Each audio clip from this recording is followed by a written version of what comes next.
বাবা দেখেছো এগুলোর মধ্যে পোকা ধরেছে, মনে হচ্ছে কোনো মেডিসিনের অভাব। এই টাকলা, এখানে মেঘ চৌধুরীর বাড়ি কোনটা? দেখুন আপনি ঠিকঠাক ভাবে কথা বলুন। এই ঠিকঠাক ভাবে কথা বলবে মানে? কি ভুল বললো? বুড়োকে বুড়ো বলেছে, এতে কি এমন মহাভারত অশুদ্ধ হয়ে গেছে শুনি? এই যে মুখ সামলে কথা বলুন, ওনার সাথে বেদবি করছেন কেন? How deer you! টাকলাকে তো টাকলাই বলেছি। আই তাকিয়ে দেখ না, দেখতে কেমন দেখা যাচ্ছে, একদম আনস্মার্ট গেও। কি জামা কাপড় পরেছে, আমার মনে হচ্ছে তো এই কাপড় থেকে গন্ধ বেরোচ্ছে, আশপাশের গন্ধগুলো এই কাপড় থেকে আসছিল।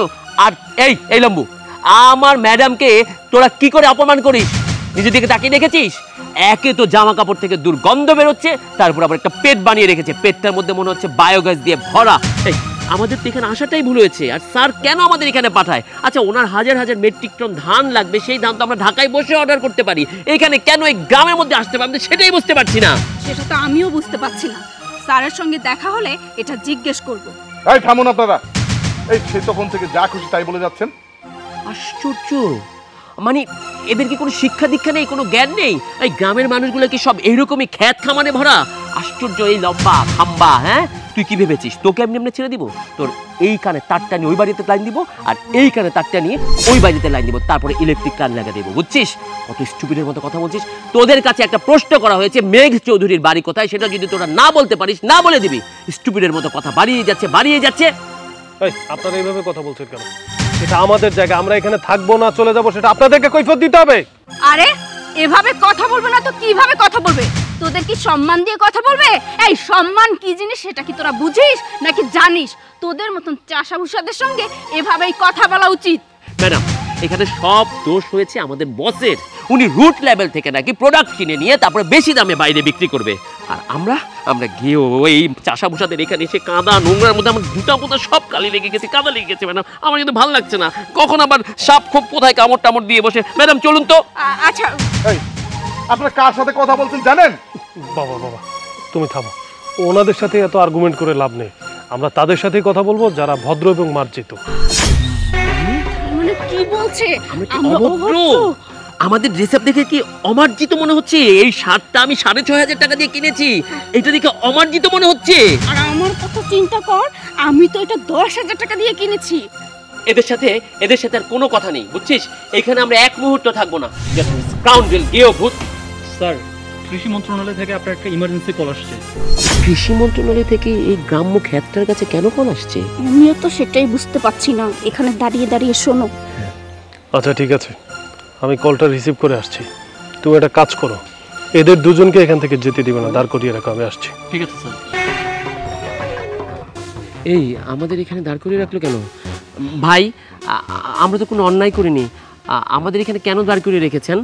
সেটা স্যারই বলতে পারবেন, যেহেতু স্যার আপনাকে এখানে দাঁড়াতে বলেছে, অর্থাৎ আপনাদেরকে এখানে দাঁড়িয়ে থাকতে হবে। আর যদি দাঁড়াতে না চান তাহলে কিন্তু গার্ডেনে আপনাদেরকে এখানে দাঁড় করিয়ে রাখবে। তবে আমরা বরং এখান থেকে চলে যাই। চুপ কর, এখানে দাঁড়িয়ে থেকে দেখি ওই কৃষকের বাচ্চায় কি করতে চাচ্ছে। ঠিক আছে, আমরাও দেখতে চাই। ভালো লাগছে না এভাবে দাঁড়িয়ে থাকতে। এই আমার মতো দাঁড়িয়ে না থেকে বলো, আমাদের এখানে কেন দাঁড় করিয়ে রেখেছো? দেরি হয়ে যাচ্ছে, আমাদের মেঘ চৌধুরীর বাড়িতে যেতে হবে। আর এইভাবে শাউট করে কথা বলছেন কেন? একটু ধৈর্য ধরেন। দেখেছিস কি ব্যবহার? স্যার, জি স্যার, আমি এখনই নিয়ে আসছি স্যার। কাদেরকে নিয়ে যাও? চলুন আমার সাথে। কোথায় যাব? স্যারের বাসার সামনে, স্যার আপনাদেরকে নিয়ে যেতে বলছে, আসুন। চল তো গিয়ে দেখি। স্যার নিয়ে আসছি। দেখেছেন ম্যাডাম, দেখেছেন এই গরিব ছোট লোককে যখনই আমি বলেছি তার খাম্বা, নিজেকে সত্যি সত্যি তার খাম্বা মনে করেছে, শরীরের ভিতর ট্রান্সফরমার ফিট করে চলে এসেছে। এই তুই কি ভেবেছিস? হ্যাঁ, কি ভেবেছিস কোট প্যান্ট পরে চলে আসবি আর আমরা বিশ্বাস করে নিব তুই কোনো বড় লোক?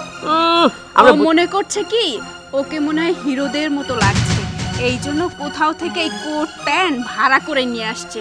বুঝতে পেরেছিস? ম্যাডাম বুঝতে পেরেছি। আর শোন, তুইও বুঝে নে, কাক যতই ময়ূরের পাখম লাগাক না কেন, সে কখনো ময়ূর হয় না, সেই কাকই থাকে আর কা কা করে ডাক পারে। ফালতু কোথাকার।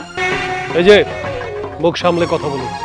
কিছুক্ষণ আগে অনেক কথা বলেছেন, আমি কোনো কথার জবাব দিইনি, কিন্তু এখন আপনাদের ছেড়ে কথা বলবো না।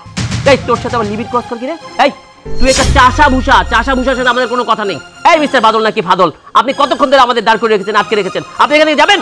আপনারা একটু আগে দেখলেন না সচিব মহোদয় আমাদের এই স্যারকে কল করেছিল। আপনারা যার সামনে দাঁড়িয়ে এখন কথা বলছেন তিনি হচ্ছেন বাংলাদেশের সবচেয়ে বড় অ্যাগ্রো কোম্পানির মালিক মেঘ চৌধুরী। ম্যাডাম চাকরি গেছে। তোমাকে আগেই বলেছিলাম না জেনে না শুনে কারোর সঙ্গে খারাপ বিহেভ করবে না, তারপরও তোমার এত ব্যবহার খারাপ। ছি, আপনি নিজেও তো খারাপ ব্যবহার করেছেন, এখন আমাকে গালিগুলো দিচ্ছেন কেন? সঙ্গ দোষে লোহা বাসে, বুঝতে পেরেছো? ম্যানেজ করছি স্যার। এক্সট্রিমলি সরি স্যার, আসলে আমরা বুঝতে পারিনি স্যার। আমাদের তো একটা অ্যাগ্রো থেকে পাঠানো হয়েছিল, আমাদের 3,500 মেট্রিক টন ধান লাগবে আপনার অ্যাগ্রো থেকে। আর স্যার সবচেয়ে বড় কথা, আমরা না বুঝতে পারিনি আপনি মিস্টার মেঘ চৌধুরী।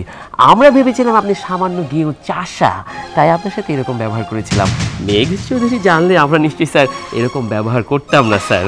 আসলে হয়েছে কি স্যার, ওকে যতই লম্বা দেখেন কিন্তু ওর বুদ্ধিটা একটু কম, বুঝতে পেরেছেন? এই জন্য না বুঝে না জেনে ছোট্ট একটা ভুল করে ফেলেছে স্যার, মাফ করে দিন। জি স্যার। আপনারা কি মনে করেছেন আপনারা এত জঘন্য ভাষায় আমার সাথে কথা বলেছেন, আর এখন আপনারা যা বলবেন সেটা আমি মেনে নেব? শুনুন, কুকুর কামড় দিলে কখনো কুকুরকে কামড় দেওয়া যায় না, কিন্তু লাঠি নিয়ে কুকুরকে বুঝিয়ে দিতে হয় যে মালিক চাইলে অনেক কিছু করতে পারে। এই যে কি যেন বললেন, চাষা বসারা কি ক্ষতি করেছে আপনাদের? চাষা বসারা যদি না থাকতো তাহলে আপনারা না খেয়ে মরতেন। আপনারা চিন্তা করে দেখেছেন একজন চাষা, একজন কৃষক কত কষ্ট করে রোদ বৃষ্টিতে ভিজে তারপরে চাষ করে? একটা ধান থেকে ভাত হয়ে আপনার প্লেটে আসতে কতদিন সময় লাগে? 6 মাস সময় লেগে যায়। তাদের রক্ত আর ঘাম ভেজা পরিশ্রম দিয়ে আপনাদের প্লেটে খাবার যায়, আর আপনারা তাদেরকে তুচ্ছ করছেন। শুনুন, এই যে শহর নিয়ে এত গর্ব করছেন, আপনারা শহরে মানুষ হয়েছেন, শহরে থাকেন। শহর হচ্ছে মানুষের তৈরি সভ্যতা, আর গ্রাম হচ্ছে মহান আল্লাহ তাআলার সৃষ্টি। এখানে রয়েছে ভেজাল মুক্ত খাবার। কিসের এত অহংকার? এই যে দেখুন, আপনারা শহরে থাকছেন, এই গ্রামের মানুষের কাছে আপনাদেরকে আসতে হয়েছে, আর এই গ্রামের মানুষগুলো আপনাদের ভদ্রভাবে কথা বলেছে, কিন্তু আপনারা তাদেরকে অপমান করেছেন। আর সেই অপমানের বদলা হচ্ছে আমরা আপনাদের কোনো বিজনেস ডিল করব না। স্যার এমন করবেন না স্যার। আপনারা যদি এখন এখানে ডিল না করেন, সাইন না করেন স্যার, তাহলে আমাদের দুজনের চাকরি চলে যাবে। ম্যাডাম, আমাদের চাকরি চলে গেলে আমরা দামি দামি পোশাক পরবো কোত্থেকে? বাসায় বাচ্চা কাচ্চাদের খাওয়াবো কি স্যার? আমার বাসায় ছোট 4-5টা বাচ্চা আছে স্যার এমন করবেন না স্যার, আমি হাত ধরে মাপ চাইছি স্যার। আমি জানি না আপনারা কোম্পানির কোন পদে আছেন, তবে আপনাদেরকে সম্মান দিয়ে বলছি, শুনুন, আপনারা যে পদেই থাকুন না কেন, প্রতিটা মানুষকে সম্মান দেওয়ার চেষ্টা করবেন। কারণ সে রিক্সাওয়ালা হোক, শ্রমিক হোক, প্রত্যেকটা মানুষের একটা আত্মসম্মান বোধ আছে। তাকে যদি আপনারা অপমান করেন তাহলে আপনাদের কোম্পানির রেপুটেশন কতটা ভালো থাকবে আপনারা বুঝে দেখুন। আপনাদের যে ব্যবহার, আমি আপনাদের সাথে আর কোনো কথা বলতে চাই না। প্লিজ আপনারা এখান থেকে যেতে পারেন। স্যার শুনুন, ও ছোট্ট একটা ভুল করে ফেলেছে স্যার, আমাদেরকে মাফ করে দিন। এরকম ভুল আর কখনো হবে না স্যার। এই ডিলটা যদি আপনি আমাদের সঙ্গে না করেন তাহলে অনেক বড় ক্ষতি হয়ে যাবে স্যার। কি হলো, দাঁড়িয়ে আছেন কেন? যান। না, ডিল সাইন না করে আমি যাবো না স্যার। কি হলো, তাড়াতাড়ি বের হয়ে যান। আরে আস্তে স্যার, ডিসি অফিসে কল আসছিল, তাড়াতাড়ি যেতে বলেছে, একটা মিটিং আছে। ম্যানেজ কর, চলে যাচ্ছে। আরে চলে যাচ্ছে তো। স্যার আমরা গরিব স্যার আমাদের চাকরিটা sir. Get out from here. Sir madam কিছু একটা করুন ম্যাডাম। আমি কি করব? স্যার আরে স্যার